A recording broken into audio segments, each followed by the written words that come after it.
વડોદરા શહેરની સયાજી હોસ્પિટલમાં તંત્રની બેદરકારીનો વધુ એક કિસ્સો સામે આવ્યો છે, જેમાં સ્ટ્રેચર અને યોગ્ય સુવિધાના અભાવે દર્દીને ભારે હાલાકીનો સામનો કરવો પડ્યો હોવાનો આક્ષેપ થયો છે.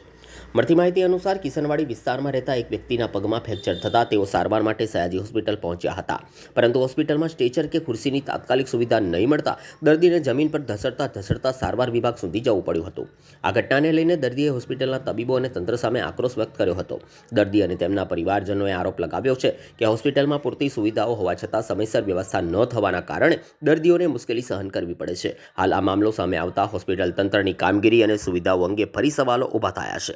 દર્દીઓને યોગ્ય અને સમયસર સુવિધા મળે તે માટે તંત્ર દ્વારા જરૂરી સુધારા કરવાની માંગણી ઉઠી રહી છે.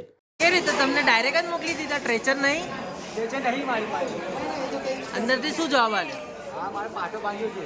હે પાટો તમને વ્હીલચેર પર લઈ જવા નહીં આપતા? મારી પાસે કોઈ છે નથી બેઠા. કોઈ નહીં તમે જોડે? સર્વને શું કીધું? હવે ડોક્ટરે પાટો બાંધી દીધો છે. સારું છે, થોડું ભાવ થઈ જશે. એટલે આવી રીતે જવાનું એવું? આ બાર રિક્ષામાં જતો શું નામ તમારું? અજય.